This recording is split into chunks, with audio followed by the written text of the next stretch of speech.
Hello lovely human beings, it's Loretta with Spargo Designs. So today I'm going to start my wall hanging that I'm going to make for 2021.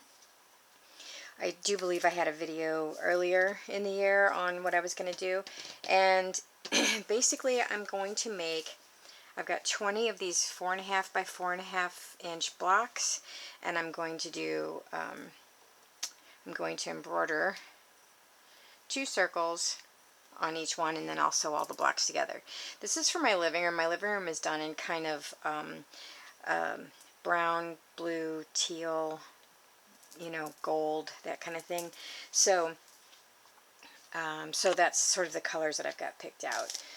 And so far as, now you can, if you want to sew along, you can. I'm going to be trying to I guess showcase maybe a different stitch every week, but I mean maybe not. I might use some of the same stitches, but yeah, but feel free to, you can do these whatever size you want. I have 4 different sizes of circles that I have pre-cut, and again, feel free to use whatever size circles you want also, because if you want to, this is for you to practice or whatever you want to make. So what I have here, this is my wool mat. You can get these on Amazon. You can get them in most sewing or quilt stores. These are wool, although I do have some homespun circles that are cut out. If you are going to use homespun circles or cotton circles, you probably are going to want to put them on some kind of fusible interfacing or web or something so that they don't unravel. You don't have to. I mean, I guess it depends on, I guess, what you're using, whether or not it unravels easily, or if you don't care, you might like that look. So I have size 9 embroidery needles, and I have some milliner's needles. And then, so for thread, I'm using this, it's Bella Lusso blue. It's a wool thread. You do not have to use wool. Then I have this Valdani 3-ply floss. I don't know if this is cotton or if this is wool. Most of the Valdani thread, well, this is actually floss put out by them. These are hard to find in the stores. There's one quilt store that carries like maybe a dozen different colors of Valdani. Most of the time you have to order that online. This Bella Lusso wool thread I got from the needlepoint shop here where I live. Otherwise, if you can't find it at a needlepoint or cross-stitch store or whatever, if there are any of those left in the country, or in the world I should say, otherwise you probably would have to order it online. And then this is Spargo's wool, let's see, Wonderful Ellana, I can't remember what she calls it. Anyway, it's wool and an acrylic mix, and these you can get from her website, or you can order them online. I think Amazon has them, but you don't have to have these special flosses. You can just use regular old DMC cotton in whatever size you want. Now, obviously, if you use like a pearl cotton, you're going to get a little bit different texture and size on your stitches. So the first thing that you want to do, I'm going to start really basic with the blanket stitch and some French knots. But the first thing that you want to do is make sure that your circle is center. And so I actually use one of these rotary cutter things, and I actually count the spaces in between. Depending on what you're putting it on. If you're putting it on a really good crisp cotton, you could probably just fold it in quarters, like fold it in half and then fold it in half again. Press where the seam, where the center is, and then open it up and you should be able to kind of line up. This doesn't hold a crease, so I actually had to measure. And when you do finally get it centered, then I take a little glue stick and hold it down, and then just kind of put some glue on there so that it doesn't move. I don't want it on the edges because I don't want to have to like sew through the glue. I mean, you can, but. And this is just a glue stick. I think I got this also from like the sewing machine store or whatever. But there's all kinds of, make sure you get a fabric glue stick that is good for fabric. So I'm going to try to zoom this in so you can see me do the stitch a little bit. Let's see. When I zoom in, my my center of focus seems to get further away from me. I don't know why. Okay. Now, also, if you wanted to kind of whip stitch these down first, you could also do that with just a regular thread. There's Coats and Clark brown that just sort of blends in with everything. It's amazing. And there's also a gray, I think, that you can use to just sort of whip stitch this down very lightly and then do your decorative stitches over top of that, so you can always do that as well. Alright, I'm going to start with the Spargo brown. So buttonhole stitch, blanket stitch, it's called a couple of different things.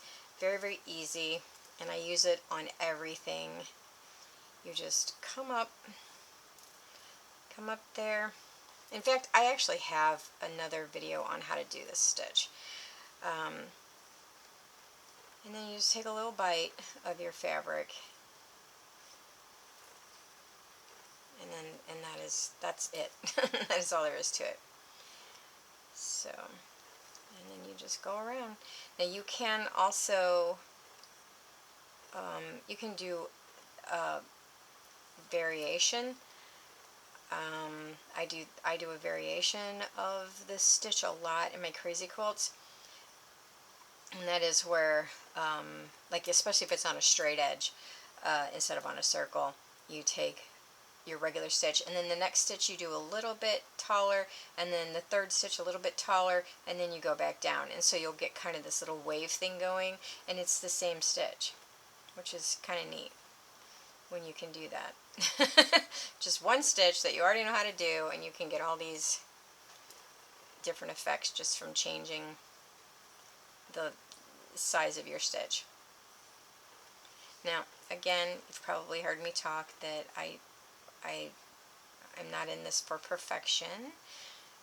I kind of like my stuff to look homemade.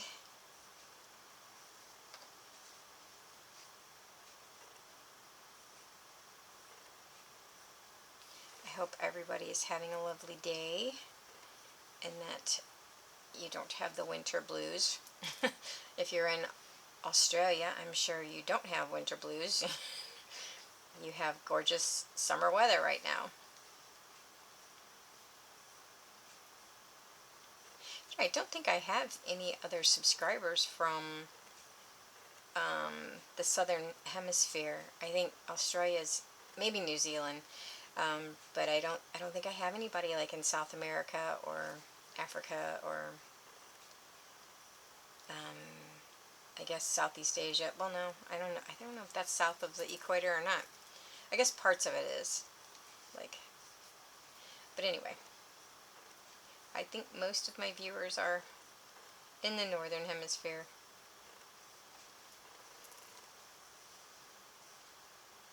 I have a friend who lives in Oxford, and my husband and I have been sort of tentatively planning a trip to England to visit her, and it's kind of, everything's just so up in the air. It's like you don't know when you're going to be able to, you know, travel like that, like actually take vacations. and then we're also kind of like, well, I mean, we had it set for May of 2022, and which would be our anniversary. But anyway, we also thought, well,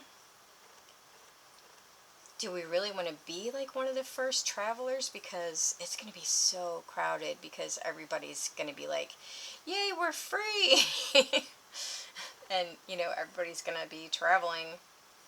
So we thought about that. We were like, well, do we want to, you know, because I'm thinking it's going to be 2022 before like regular travel resumes. And we're like, do we really want to be the first ones out of the gate?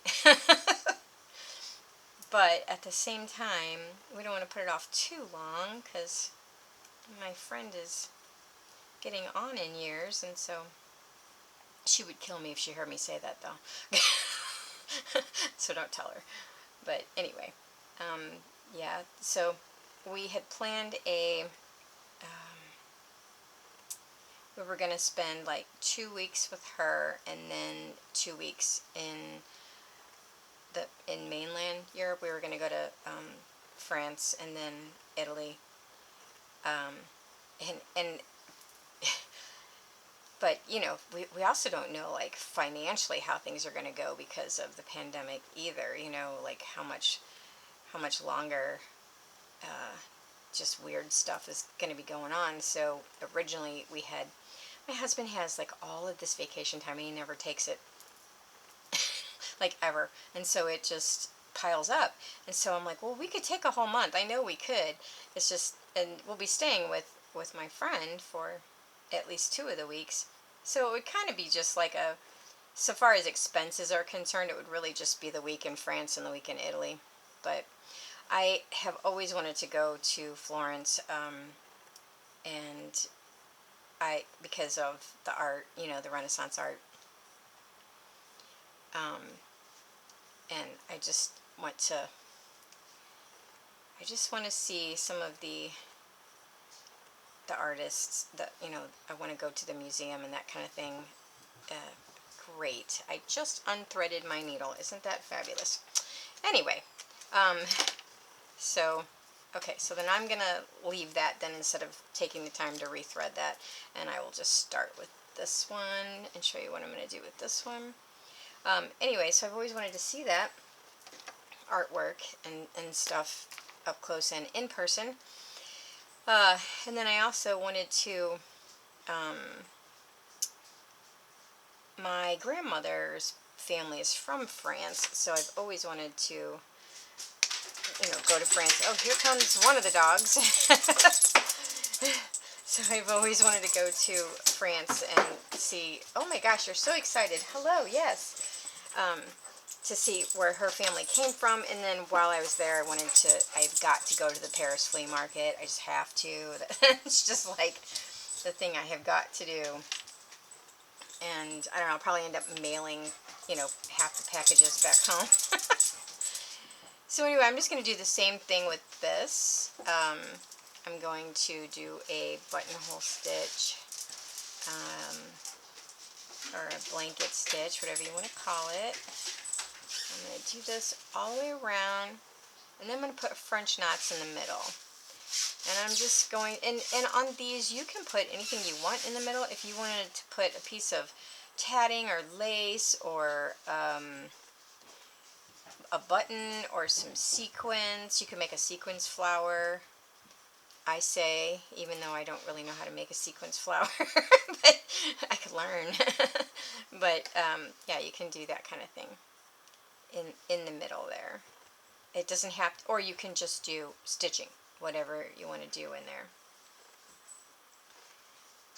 So there you go. And then, so now I'm going to take, okay, here comes the other dog. Oh, here comes both dogs. So now I'm going to take a few minutes here and show you how to do the French knots. So I am not very good at French knots. I'm just really not very good at French knots. But I have learned a few tricks to make it a little bit better.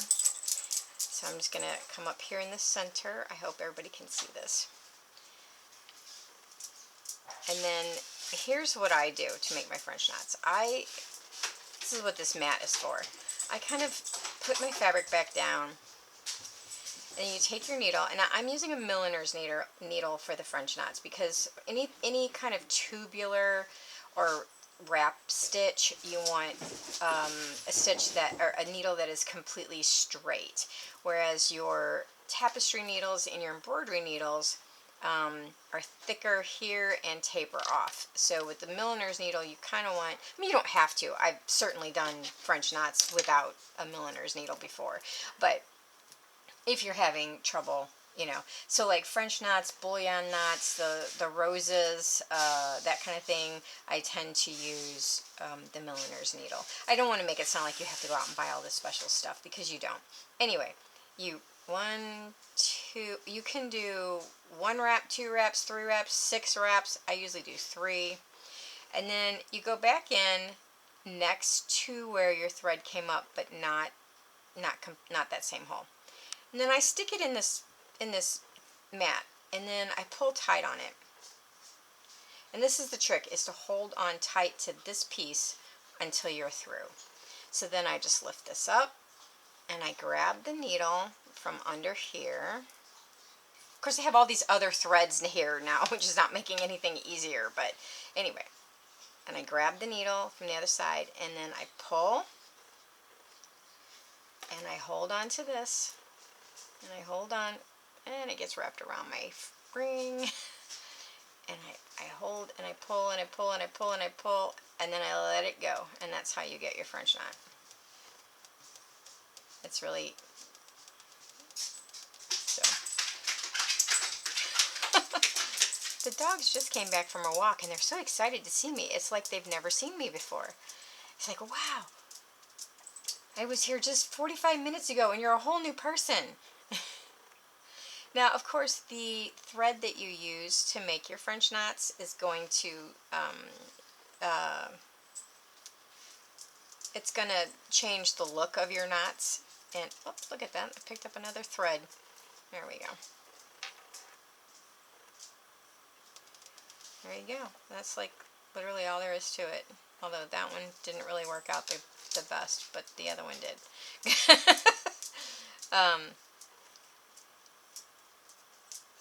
So I might put some sequins around. Anyway, and of course this is also hard for me because where my camera hangs, I have to like reach my arms way out. I am used to working kind of more closer to me where I can actually see better, but in order to keep it in the frame, I have to like reach out with my arms. Anyway.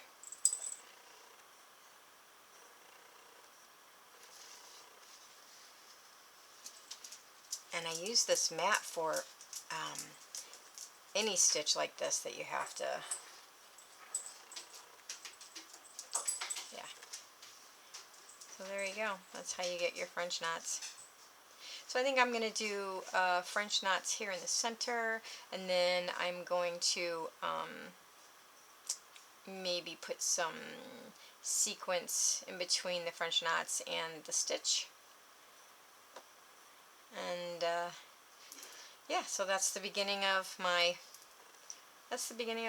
first circle.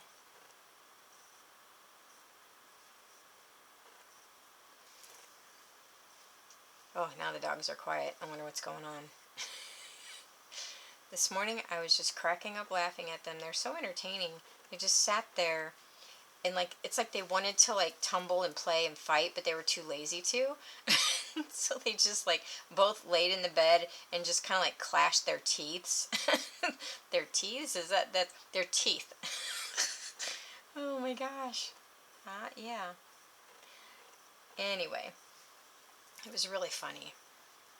They are really, really funny. And the older dog, he's not old. I mean, he's only like 3. But he's never been the type of dog that like wakes up hungry or gets like really excited over food.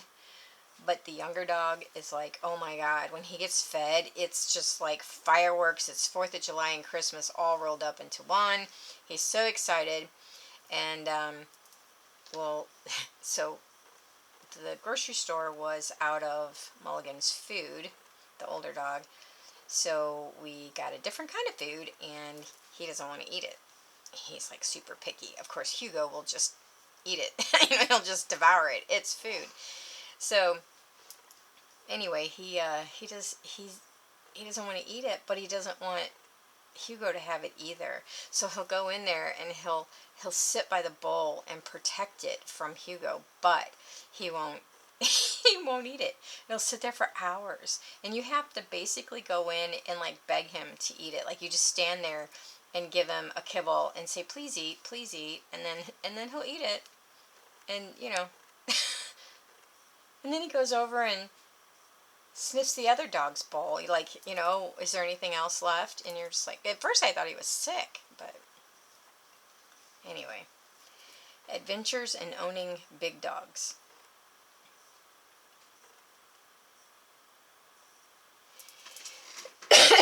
Excuse me. So, this is kind of like, I think they call this like wool penny quilt, or Sue Spargo, I think, calls it like sand dollars. Of course, she used a completely neutral, like she used nothing but like tans and creams and stuff like that, neutral palette.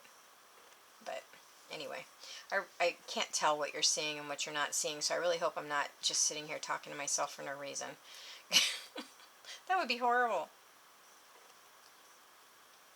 Anyway, so I think my son's going to get his COVID vaccine pretty soon because he works for a nursing home. And my oldest daughter will get hers really soon because she works for a school.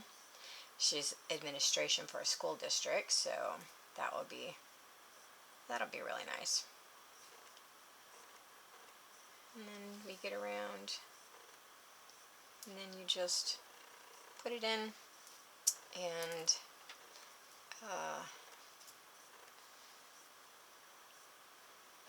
pull that through and tie your knot on the back. This is lopsided because I haven't finished, but anyway. So, I gotta make sure I'm tying off the right thread here.